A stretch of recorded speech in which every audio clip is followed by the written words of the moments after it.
E as primeiras estão em cima do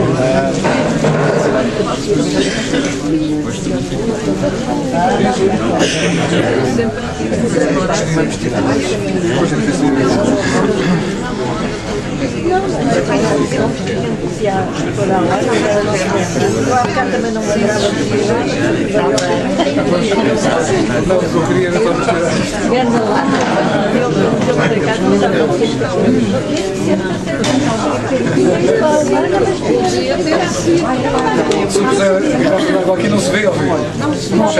Não há problema. Vou ficar feio. Faz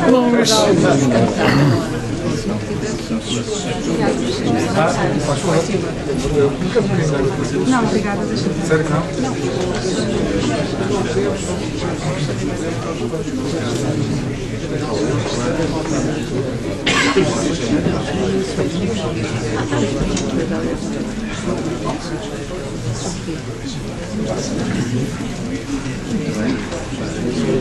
Estás convencido que ela fica miserável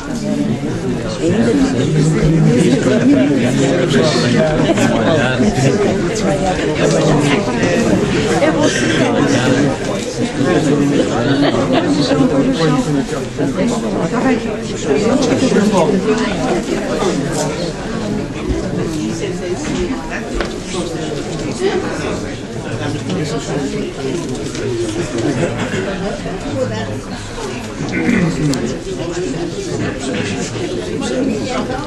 Esse que tiver uma posição mais própria. Sim, claro.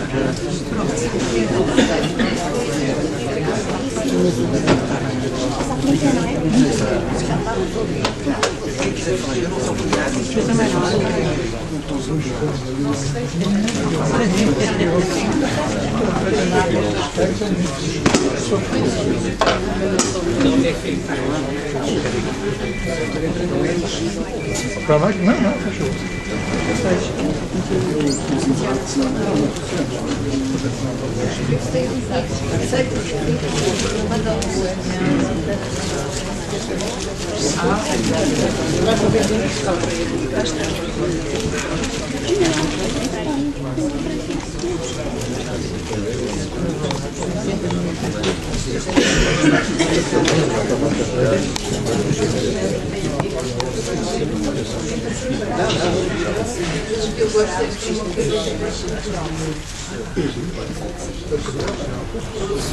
Muito boa tarde e muito obrigado pela vossa presença.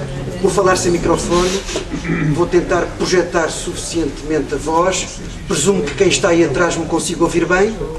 Portanto, confirma-se assim que não preciso do microfone.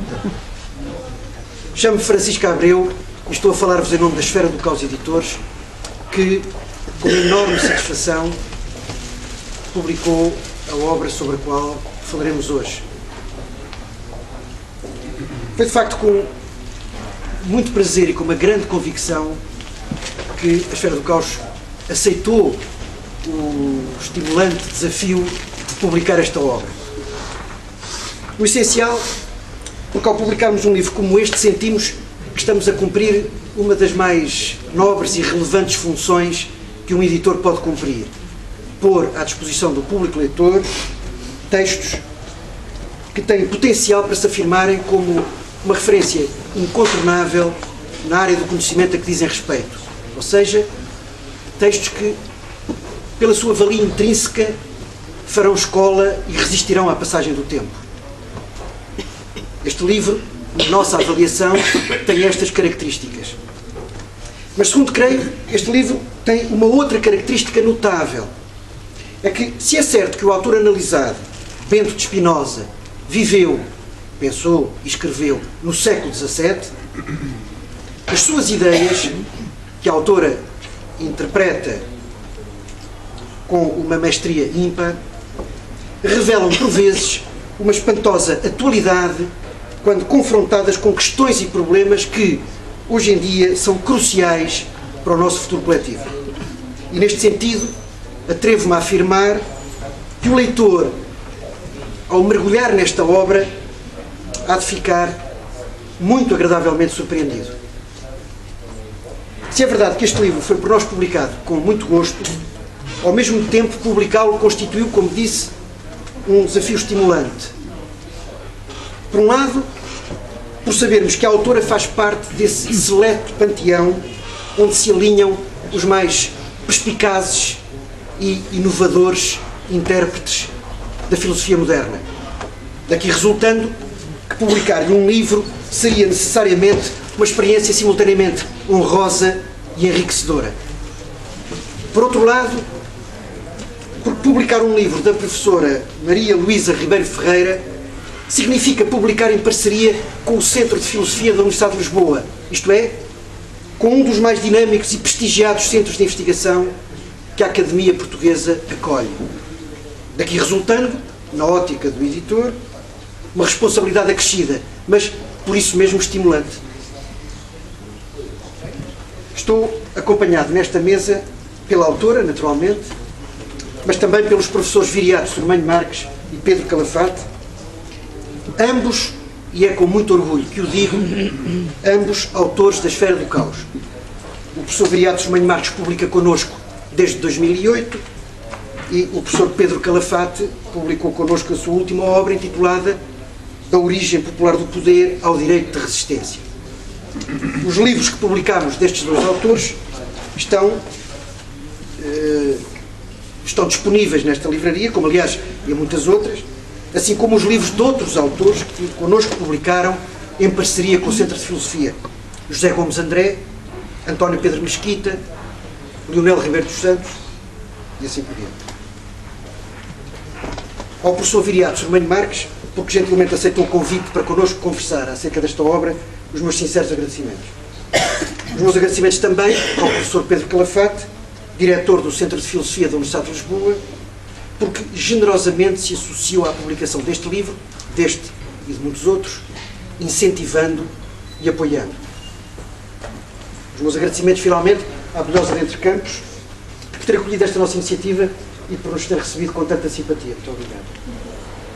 Passarei de imediato a palavra aos professores Viriato Sormanho Marques e Pedro Calafate e à autora, e, uma vez concluídas as intervenções, a autora ficará disponível para responder às vossas perguntas e aos vossos comentários, sendo essa a vossa vontade, e, respeitando a tradição, ficará também disponível para autografar o livro. Muito obrigado pela vossa atenção. Não preciso de... Penso que não preciso do microfone. Bom, muito boa noite a todos, caros colegas, cara Luísa, Francisco Abreu.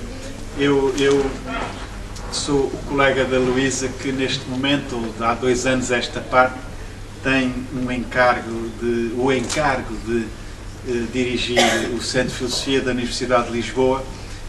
Nós somos uma unidade que procura essencialmente acolher e criar as condições para que os nossos colegas, os nossos investigadores encontrem o meio propício e os meios necessários ao desenvolvimento da sua atividade de investigação, da sua atividade científica no vasto campo da filosofia, que é aquele em que nos movemos. A professora Luísa Ribeiro Ferreira é uma das nossas investigadoras séniores. Eu estou neste momento, há quase 15 dias, a esta parte. Séniores no sentido, não é nesse sentido, que naturalmente Competência e veterania tem a ver precisamente com a experiência, a maturidade e a capacidade de orientação e de produção de trabalho científico. Mas estava eu a dizer que ando há umas semanas numa tarefa muito empolgante, que é preencher os formulários que a nossa agência financiadora, que é a Fundação para a Ciência e Tecnologia, nos faz preencher, e ao recolher toda a produção dos nossos investigadores, confronto-me a cada momento com os trabalhos da professora Luísa Ribeiro Ferreira, que são de facto uma coluna que sustenta esta instituição e com a qual nós felizmente continuamos a contar e continuaremos.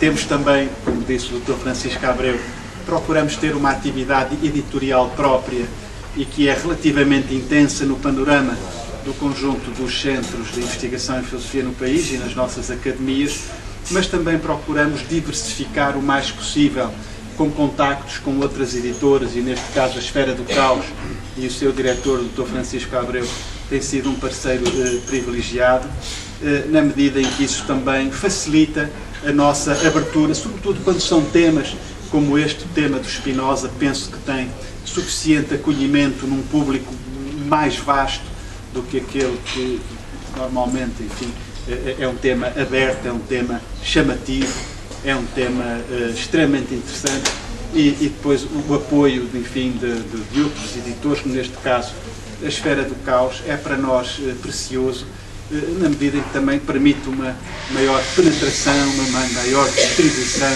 e um maior contacto com o público, com as nossas livrarias, como é patente aqui este lançamento. Mas nós queremos ouvir a Luísa Viriato, de maneira que eu dou os parabéns à Luísa e penso que agora é o Viriato. Muito obrigado. Bem, eu vou usar o microfone, não sei se está a ser muito eficaz. Ou ouvir melhor a minha voz, ou... Não? Eu sempre soube que isto não está ligado. Vamos ver se vou usar durante o tempo todo a minha intervenção. Em primeiro lugar, queria agradecer muito à Luísa o convite para estar aqui convosco na condição de apresentador deste livro, também ao editor. Dizer ao Pedro que é um prazer estar com ele. Hoje já estamos em duas coisas juntos, não é? É o costume. Somos colegas e amigos há muitos anos. E eu vou partilhar convosco a minha leitura deste livro em três momentos principais. Todos eles serão, penso eu, breves. Pelo menos eu preparei-me para fazer uma intervenção que corresponda não no tempo à riqueza deste livro, mas na hora em que estamos, não é? No fundo, também à capacidade de absorção de todos nós no final de um dia de trabalho. Fundamentalmente, três momentos principais. Gostaria de falar um pouco sobre a organização deste livro, sobre o conteúdo do livro e sobre o significado do livro, aquilo que eu chamei nos meus apontamentos os valores deste livro. Sobre a organização deste livro, este livro intitula-se Uma Meditação de Vida, um diálogo com Spinoza, e de facto ele está organizado em função deste título e deste subtítulo, que no fundo compõem o horizonte temático do livro. Estas duas partes. A primeira parte, intitulada Uma Meditação de Vida, reúne 7 ensaios. A segunda parte, que tem como tema Em Diálogo com Spinoza, reúne outros 8 ensaios, ao todo são cerca de 15 ensaios. Trata-se de uma antologia de textos muito recentes, ou seja, no fundo são textos que foram produzidos entre 2004 e 2012, mas não é uma soma de textos. Eu penso que isto é a primeira coisa que um leitor que se aproxima da obra deve ter consciência, que esta obra está, de facto, organicamente estruturada. Isto é, não é uma simples coleção de textos por ordem cronológica, não é a passagem a livro de textos que foram publicados em Portugal e no estrangeiro em revistas prestigiadas, apenas isso, é muito mais do que isso.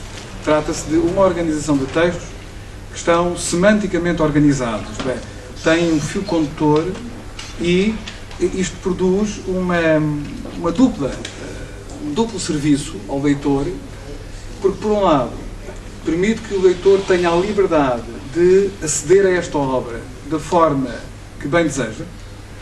O leitor pode chegar a esta obra por um qualquer dos capítulos, dos 15 capítulos, mas, ao mesmo tempo, para o leitor que queira fazer, digamos assim, seguir o convite da autora, que é de começar no primeiro ensaio e terminar no 15º, este livro oferece um bónus, digamos assim, suplementar, que é a de um progresso do pensamento, da compreensão da temática que ali é desenvolvida. Portanto, no fundo, qualquer das entradas é possível, mas a entrada mais difícil é a entrada que promete maior recompensa para quem a acompanha. E eu diria também ainda, nesta parte da organização do livro, que é um livro que consegue, de facto, e isto são, de facto, qualidades muito raras, consegue satisfazer um leitor, evidentemente um leitor que, com um nível de cultura média, digamos assim, aquilo que no século XVIII se chamava, digamos, as pessoas que liam as gazetas e os jornais, não é? Portanto, satisfaz uma pessoa com, digamos, uma iniciação à filosofia que deriva dessa cultura média, como também consegue satisfazer um leitor exigente, alguém que se dedique profissionalmente à filosofia, e evidentemente satisfaz ainda mais alguém que se concentre nesta área específica da filosofia moderna, o pensamento Spinoza e o pensamento em volta do Spinoza, no século XVII, e mais para diante a recepção de Spinoza no século XVIII. Bom, isto sobre a organização do livro. Convido-vos agora, no segundo momento da minha apresentação, a fazer uma brevíssima viagem através do conteúdo do livro. Eu penso que vale a pena, evidentemente que eu não irei demorar em cada um dos capítulos, mas vale a pena. Eu hesitei na preparação desta intervenção em fazer ou não este exercício, mas eu penso que é um exercício recompensador para quem ouve. Temos então duas partes, 15 capítulos, primeira parte 7, a segunda parte 8. O primeiro capítulo de facto, tinha que ser o primeiro capítulo. Não é? A Luísa foi buscar a sua própria experiência como professora, foi buscar um poema do Jorge Luís Borges sobre Spinoza, e o primeiro capítulo é uma iniciação ao estudo da filosofia, do filósofo, não é? Através da leitura comentada de um poema de Jorge Luís Borges. Nesse capítulo, no fundo, passa-se em revista um conjunto vasto da temática de Spinoza. Eu destacaria, sobretudo, o tema da diferença ontológica entre Deus e os seus modos, e dois conceitos que são absolutamente fundamentais para perceber o pensamento de Spinoza, que é a diferença entre a natureza naturante e a natureza naturada. Isto no primeiro capítulo. O segundo capítulo parte de um contributo, e é muito bonito ver a autora, logo no início do artigo, a prestar homenagem aos colegas que colocaram o tema em cima da mesa. Dois colegas, o professor Carmo Ferreira e o da Universidade de Lisboa, nosso colega, e o professor João Maria André da Universidade de Coimbra. Foi no decurso de um debate com eles e de uma conversa com eles, enfim, são pessoas que se interessam também pela filosofia moderna e pelo Spinoza, que a Luísa vai depois desenvolver um tema muito interessante. Toda a gente, mesmo que não tenha lido o Spinoza, sabe que há qualquer coisa a ver com o panteísmo, não é? O panteísmo, não é? Portanto, um pensador que colocava Deus em todo o lado, e de facto há um paralelismo, uma confrontação entre dois conceitos, panteísmo e panenteísmo, ou seja, diferente entre Deus está em tudo, panteísmo, e tudo está em Deus, o panenteísmo, que é muito, muito interessante. No terceiro capítulo aborda-se o tema da vida como tema, a vida em Spinoza como tema filosófico. No fundo, a questão da filosofia como uma meditação de vida, e o elemento mais central aqui é, sem dúvida, a conhecida tese do Spinoza, de que, ao contrário do que dizia Montaigne, não é? Que Montaigne é conhecida, o pensamento de Montaigne, que é ligeiramente anterior ao Spinoza, de que a filosofia era uma aprendizagem da morte, a ideia de que a morte é o tema mais estranho ao filósofo. Isto é a posição do Spinoza, o pensar filosófica é um pensar da vida. Há no terceiro capítulo desenvolve-se este tema. No quarto capítulo somos transportados para a nossa contemporaneidade. O Spinoza entra em diálogo com Arne Næss. Arne Næss é um filósofo norueguês que teve uma longa vida e que recuperou o Spinoza no âmbito das preocupações ecológicas. É um dos pais da Deep Ecology, da ecologia profunda, e a Luísa faz aqui uma exegese muito interessante, mostrando efetivamente que, por muito que nós tenhamos uma dívida extrema, Spinoza, no sentido em que ele colocou de facto a condição humana e a humanidade no seio de uma natureza em sentido amplo, a verdade é que a abordagem que ele faz da natureza não é a abordagem que os ecologistas radicais fazem da natureza. Portanto, há aqui, digamos, eu diria, fazendo uma ironia, e estou à vontade porque estou no meio, não é? Portanto, para dizer isto, que os Deep Ecologists têm uma shallow philosophy. Ou seja, que a Deep Ecology, a ecologia profunda, é acompanhada por uma filosofia que é pobre, que é superficial. Não é? Portanto, não é pré-kantiana, pelo menos, não é? Portanto, e até, no fundo, e percebe mal o Spinoza. No quinto capítulo, voltamos à questão do ateísmo, à questão de Deus. E é um capítulo muito interessante. A Luísa vai refletir sobre duas interpretações que fazem, digamos assim, o limite do espectro cromático, digamos assim, hermenêutico da interpretação do Spinoza, que é a interpretação do Pierre Bayle, que considerava o Spinoza como um ateu, e a interpretação do Novalis, que o considerava como um ébrio de Deus. No fundo, isto mostra a riqueza de um pensador que permite estas interpretações absolutamente radicais de um quase, enfim, místico até a um ateu. No capítulo 6, o conceito de mente, que aliás depois voltamos ao conceito de mente no capítulo 11º, em Spinoza, eu destacaria aqui o aspecto fundamental do pluralismo da mente, o pluralismo, a forma como a mente, longe de ser uma unidade substancial, é atravessada por um conjunto de fragmentos, de pulsões. Esta ideia é muito interessante e é uma ideia que vai evidentemente inspirar outros pensadores muito para diante. Finalmente, para fechar esta primeira parte, no 7º capítulo, a Luísa interroga-se sobre o Spinoza como professor. E é de facto também um capítulo muito interessante, porque contrariando aquilo que o próprio Spinoza escreveu, separando também e situando-se um pouco na linha dos autores que separam a própria prática da filosofia da prática do ensino da filosofia, a Luísa, através de uma minuciosa pesquisa na correspondência, nomeadamente com Fabricius, De Vries e Blienberg, ela revela que, de facto, o Spinoza não tem sido um professor de carreira, não foi um professor apesar de ter tido um convite para isso, na verdade, na sua prática epistolar, ele também desempenha um magistério filosófico. E daí também se poderá deduzir que houve mais alguma coisa para além da própria prática epistolar. Entramos depois na segunda parte, intitulada Em Diálogo com Spinoza, e aqui de facto, embora esta primeira parte já seja de si bastante rica, porque no fundo é o atravessamento, várias linhas de rumo, de diálogo e de interpretação do Spinoza, aqui de facto nós temos sempre a presença do Spinoza visto no olhar de outros autores, contemporâneos e posteriores.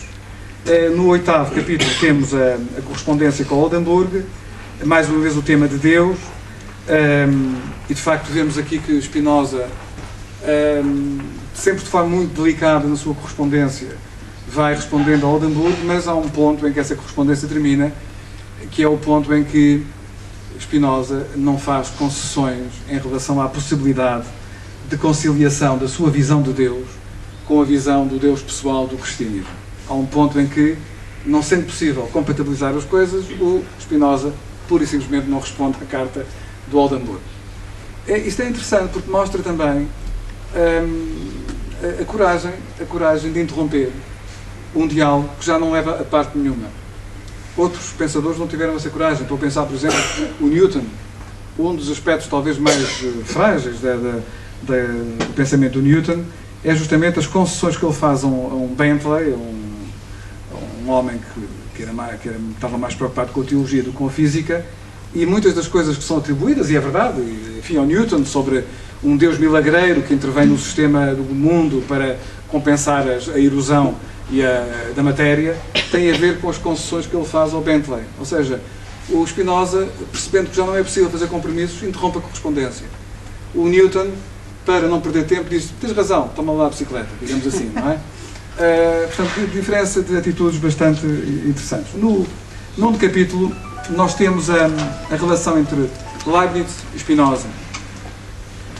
Temos duas cartas que sobraram, de uma correspondência que parece que ter sido mais vasta, mas o interessante aqui, na análise que faz a Luísa, temos o fato de dois grandes pensadores. O Leibniz foi contemporâneo, mas um bocadinho posterior, bastante posterior, porque teve uma vida não muito longa, mas mais longa do que o Spinoza, mas o que nós temos aqui de facto é uma atração notável que o Leibniz revela, uma espécie de tentação do abismo, um misto de atração e repulsa.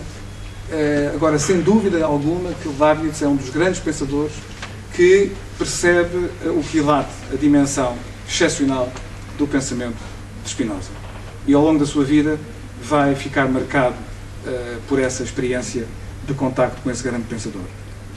No 10º capítulo temos também um diálogo interessante de Kierkegaard com Spinoza em torno do tema da salvação, muito interessante.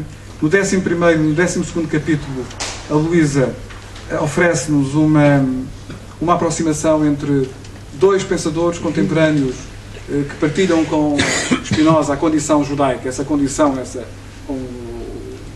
o Eliade, não é o Eliade, o Sioran, a dupla condição, a dupla ruptura, não é? O duplo estranhamento. A condição humana já implica um estranhamento, ser judeu é uma espécie de duplo estranhamento da condição humana e da condição judaica. É Simone Weil e o Levinas, que são, nestes capítulos, 11º e 12º, que são tratados a partir justamente de uma reflexão sobre a condição judaica, a condição humana, e também, no caso do Levinas, é interessante que a Luísa trabalha sempre com muita subtileza, duas interpretações do Levinas sobre Spinoza separadas por 10 anos. Quer dizer, como é que o pensamento do Levinas evolui no diálogo com Spinoza e na metamorfose da sua interpretação de Spinoza. O 14º capítulo prende-se com a ligação com o Michel Henry, um pensador contemporâneo. Digamos que, na perspectiva da Luísa, existe uma ligação ou uma marca, ou ela diz um legado de Spinoza na própria forma como o Michel Henry caracteriza a nossa modernidade. E o 5º e último capítulo é, no fundo, uma recensão, não é, desenvolvida sobre a obra de António Damasio, Looking for Spinoza, enfim, portanto é uma recensão que eu acho muito generosa, muito delicada, em que a Luísa consegue, enfim, dizer coisas com uma delicadeza provavelmente feminina, não é? Que certamente que outras pessoas aqui presentes não conseguiriam dizer, não é? Basicamente que o António Damasio está a falar de muitas outras coisas, mas enfim, o Spinoza aparece lá pelo caminho. Bom, terceira e última parte, os valores deste livro, o significado deste livro, que é, digamos, aquilo que eu guardei para o fim, porque me parece que é o mais importante. Bem, eu penso que organizei isto em 7 pontinhos, porque me parecem que são coisas que ajudam a fazer um quadro. Bom, em primeiro lugar, trata-se de facto de um grande livro de filosofia. Este livro da Luísa mostra-nos como se trabalha e como se pensa em filosofia, a importância crucial do diálogo. O diálogo não é uma questão suplementar, uma questão supletiva, acessória. O diálogo é a forma como os filósofos trabalham. Porque o que é a filosofia se não a construção, através da tradição, da reconstrução, da interpretação da tradição, de um enorme diálogo com aqueles que nos precederam, com aqueles que são nossos contemporâneos, a partir de regras do jogo muito severas, a partir do domínio de uma linguagem que implica muita disciplina, que implica muito estudo, que implica muito tempo investido na procura do sentido, na procura, digamos, das condições de possibilidade para o diálogo. Porque cada pensador exige de nós um imenso esforço de iniciação. Cada pensador tem a sua casa da linguagem, tem o seu ecossistema da linguagem e, como alguém que tenha feito alguma tese sobre algum autor sabe, não se entra na casa de um filósofo ou de uma filósofa apenas batendo à porta. É preciso ir estagiando no hall de entrada, na sala de estar, até chegar a um momento em que se pode perceber alguma coisa do que é que o pensador ou o pensador em causa nos podem oferecer. Portanto, é de facto um grande livro de filosofia. Em segundo lugar, a Luísa revela neste livro um vastíssimo domínio da obra de Spinoza, quer da bibliografia primária do Spinoza, os livros publicados, a correspondência que é decisiva, quer da literatura secundária. Não apenas da literatura secundária académica mais recente, mas uma compreensão.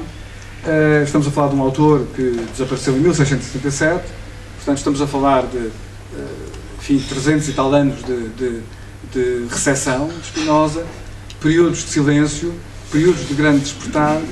A recessão de Spinoza é feita por académicos, mas também é feita por grandes criadores que não foram necessariamente académicos, e que também foram alguns deles académicos, e a Luísa, sem qualquer apanágio de erudição, vai discretamente mostrando esse domínio, esse convívio que ela tem com toda essa com todo esse labirinto de referências, de diálogos, de contactos, de interpretações, de notas de rodapé que um autor como o Spinoza obriga.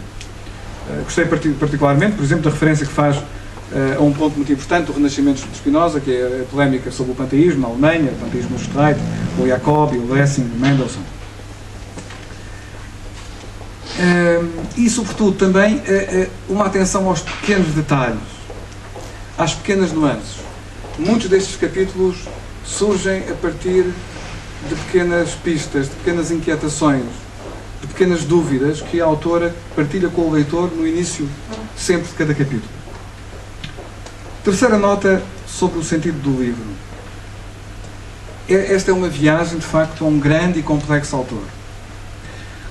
Luísa Ribeiro Ferreira vai para além do léxico técnico de um filósofo moderno, como é Spinoza, um filósofo que tinha, para poder escrever, para poder chegar aos seus leitores, para poder ser reconhecido como um filósofo, ele tinha que usar a linguagem do tempo, uma linguagem que foi marcada pelo Descartes,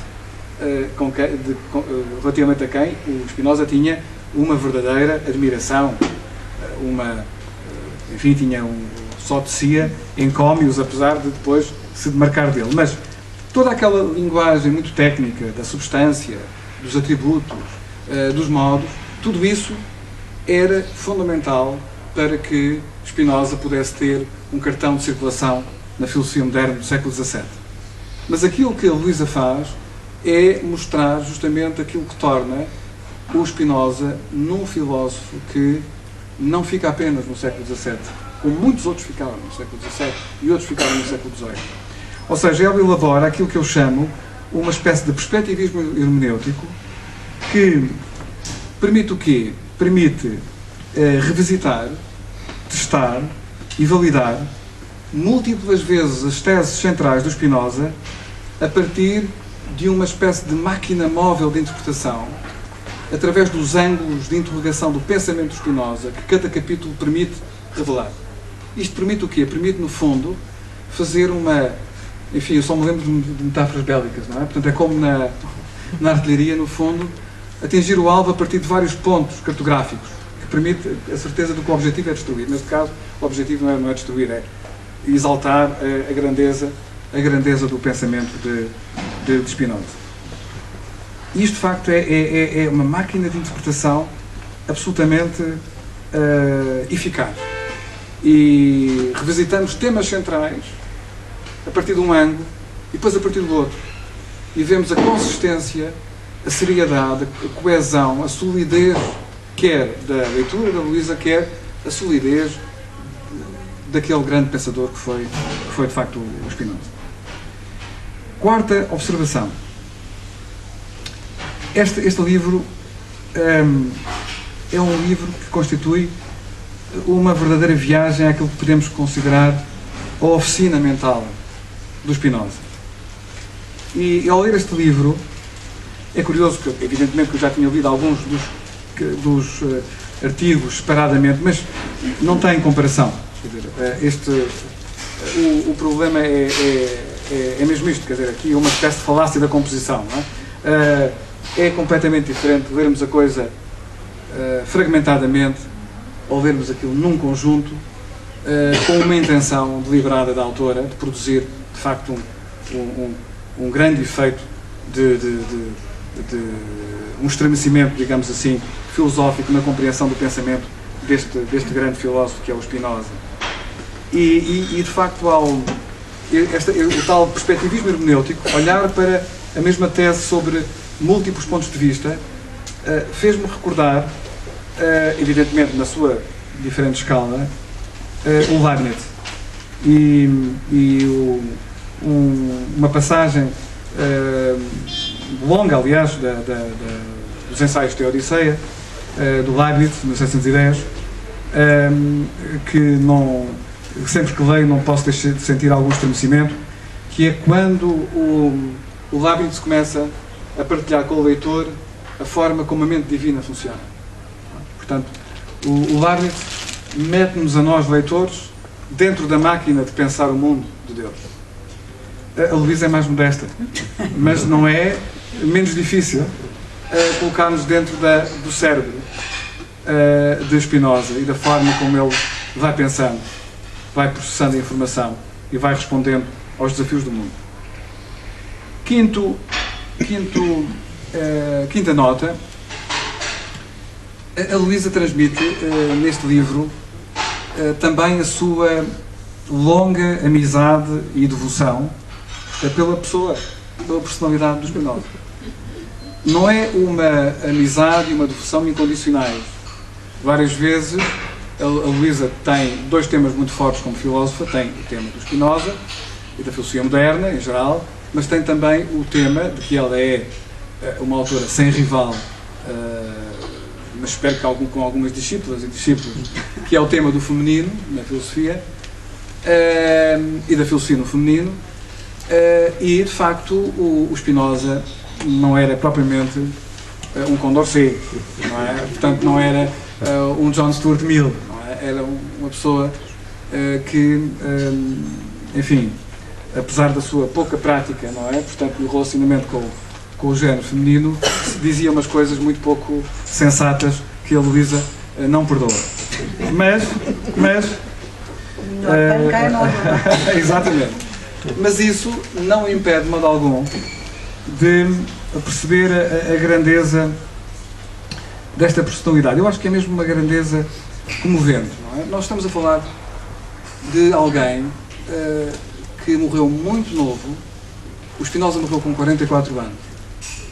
Para colocarmos em paralelo, por exemplo, o Hobbes, que é um mais velho, nasceu muito antes do Spinoza. O Spinoza nasceu em 1632, o Spinoza nasceu em 1588, o Hobbes ao contrário, o Spinoza em 32, o Hobbes em 1588, no ano em que a Armada Invencível se afundou ao largo da Escócia, com os barcos portugueses também lá, os navios portugueses também, e morre mais tarde.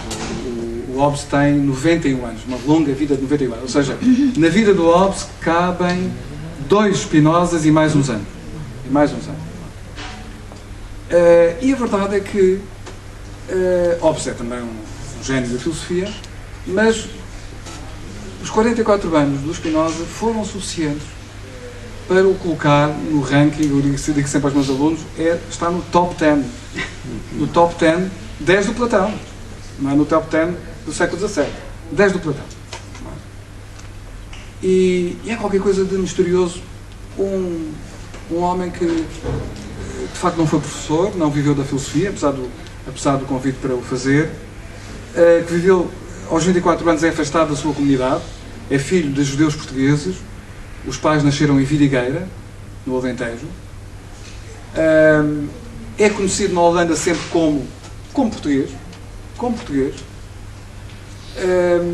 foi ostracizado pela sua própria comunidade, foi afastado da comunidade judaica com 24 anos de idade e foi capaz de serenamente produzir este pensamento tão vibrante. Eu devo confessar que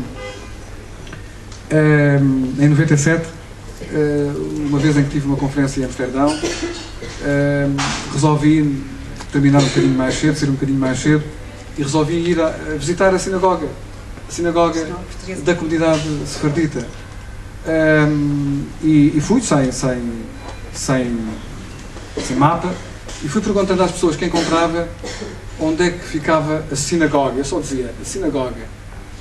E as pessoas diziam-me todos, os holandeses diziam, you mean the Portuguese?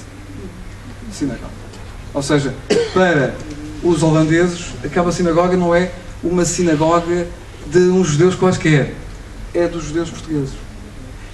E confesso que me comovi imenso quando entrei finalmente na sinagoga. Isto foi em 1997. E a sinagoga foi concluída, aquele edifício, pouco antes da morte do Spinoza.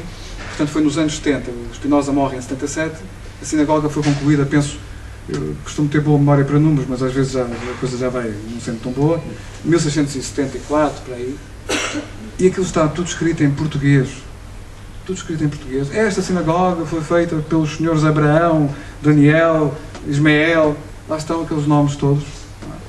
Depois, à entrada, há também uma livraria onde os sefarditas, que ainda lá estão, têm publicações sobre aquela comunidade, que foi uma comunidade que, primeiro, ajudou a pôr a Holanda no mapa do mundo. Ou seja, a nossa intolerância para com os judeus, que foram tão importantes para a nossa identidade nacional, para as nossas descobertas, para a nossa expansão marítima, esse capital humano de inteligência que a intolerância de Dom Manuel I e da Inquisição que veio a seguir afastaram para um capital humano que afastaram para a Holanda, da mesma forma como a intolerância de Luís XIV afastou o capital dos hugonotes para a Alemanha e veio fortalecer Berlim e a Prússia. Essa gente falava o português do século XVI até ao seu extermínio em 43.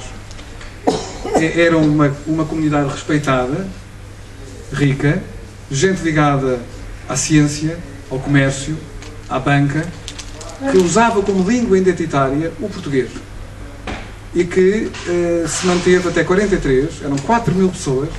Em 43 os nazis resolvem eliminar também, estender a sua Endlosung da questão judaica aos judeus holandeses, e desses 4.000 apenas sobraram 400. E isto sem qualquer nota de protesto do governo português de Salazar. Não foi só a questão dos judeus que foram salvos por Aristides Sousa Mendes, é também a dos judeus portugueses que foram gaseados, executados, sem que o governo português tivesse feito uma nota de protesto, tendo o regime nazi a aberta possibilidade de os judeus portugueses poderem eventualmente ser recebidos em Portugal. Enfim. Portanto, é de alguém que pertence a essa comunidade tão fragilizada e ao mesmo tempo alguém que foi capaz de pensar subespécies eternitatis, não é? Para a eternidade, de que este livro fala.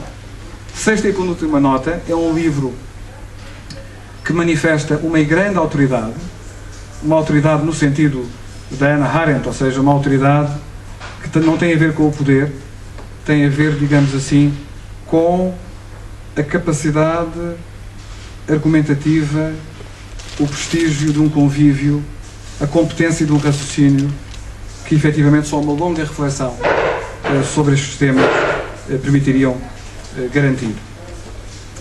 E, finalmente, última nota, eu diria que por trás de conceitos que sofrem a usura do tempo, como eu já referi, a substância, os atributos, os modos, este livro que a Luísa nos oferece é muito mais do que o seu olhar sobre o Spinoza e o diálogo com o Spinoza e o diálogo daqueles que com Spinoza se cruzaram no caminho da reflexão e da vida.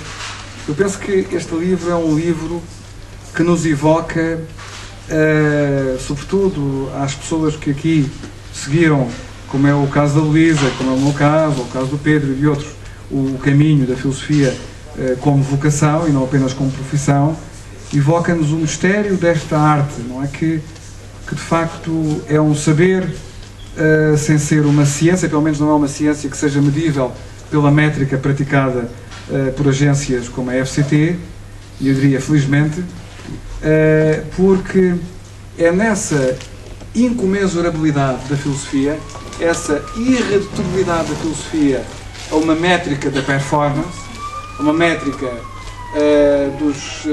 das revistas publicadas, artigos publicados em revistas com referee, como Jean-François Lyotard dizia profeticamente em 79, preparamos para entrar numa época em que a ciência vai ser analisada não pela sua qualidade intrínseca, pelo serviço que presta, pelo serviço a uma narrativa de emancipação, vai ser analisada pela capacidade de se inserir numa métrica de desempenho. Ou seja, em vez de servir uma narrativa que tenha sentido, o sentido da ciência será a de poder ser medida. E o ato de ser medido passa a ser a narrativa que deixa de existir. E é aí que nós nos encontramos. E, portanto, há aqui qualquer coisa de resistência neste livro, no sentido em que ele nos recorda que aquilo que faz a grandeza do pensamento, seja do Spinoza, seja a do Newton, seja do Einstein, seja a de um filósofo, ou de um físico, ou de um químico, ou de um climatologista, ou de um biólogo, é a aspiração, é essa coisa sempre fugitiva, que nunca atingimos, mas que surge sempre como o objetivo da nossa marcha, que é justamente a procura daquilo a que nós chamamos, umas vezes com maiúscula, umas vezes com minúscula, a verdade. E este livro é também um exercício da procura da verdade, e por isso devemos estar gratos à sua autora. Muito obrigado.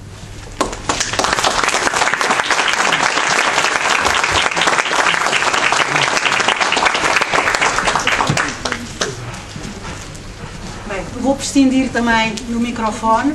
Devo dizer que esta leitura me comoveu, e que me comoveu pela atenção e pela amizade que ela revela. Spinoza foi um autor que se debruçou muito sobre os afetos. E realmente os dois afetos que presentemente estou a viver são dois afetos que ele mencionou. Um é o afeto da alegria, Letícia, como ele diz. E estou realmente muito feliz por estar aqui com uma série de amigos, com 6 dos meus 7 netos, e por poder partilhar convosco uma leitura que é muito melhor do que aquela que eu iria fazer. Portanto, o que eu poderia dizer do livro, e tinha pensado também falar do livro, foi muito melhor dito pelo meu amigo e colega Viriato. O outro afeto é o afeto do reconhecimento. O reconhecimento que Spinoza chama gratitudo, e estou profundamente reconhecida. Reconhecida, em primeiro lugar, ao meu editor. Estou igualmente reconhecida aos 3, mas como tenho que começar por um, começo ali pela ponta. Pelo meu editor, pelo facto de ter arriscado um livro que não é um livro para o grande público, embora eu tenha procurado ser clara. Nesse aspecto eu costumo tomar sempre como lema, naquilo que escrevo, uma afirmação do Ortega y Gasset que diz que a clareza é a cortesia do filósofo, e eu procuro ser cortês. E na realidade penso que não haverá muita gente a ler o livro, mas pelo menos aquelas pessoas que se interessam por filosofia, por estas temáticas, mesmo que não sejam de filosofia, eu procurei chegar a elas. Reconhecimento em relação ao meu colega e amigo Pedro Calafato, o diretor do Centro de Filosofia, pelo apoio que deu também à feitura deste livro. Sem ele, o livro também não poderia ter sido publicado. E, finalmente, ao meu amigo Viriato Cermenho Marques, uma pessoa com tanta solicitação e com tanta coisa para fazer e que realmente se prestou não só a vir aqui falar do livro, mas que o leu com esta atenção e com este cuidado que considero profundamente comoventes. E, na realidade, eu não vou falar mais, fico muito contente por estar aqui com todos e agradeço também a vossa presença. É sempre muito difícil, no fim da tarde, a pessoa ainda se dispor a ouvir falar de algo que às vezes não está nas nossas preocupações. Mais uma vez, obrigada a todos, aos três e ao público.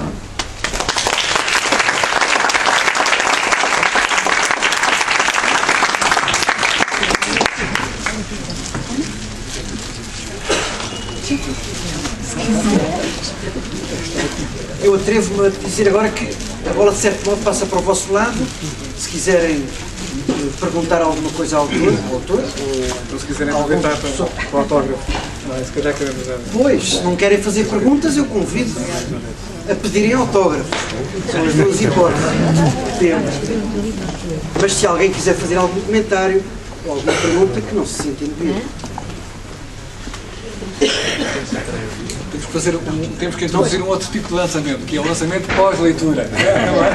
Estávamos aqui e então fazemos o debate depois da leitura do livro. Bem, depois da leitura que tu fizeste, eu acho que as pessoas já ficaram a saber exatamente.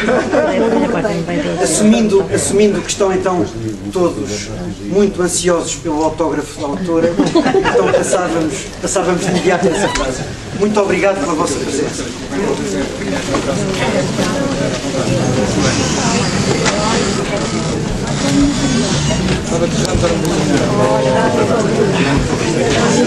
Aprovado ou não? Está aprovado.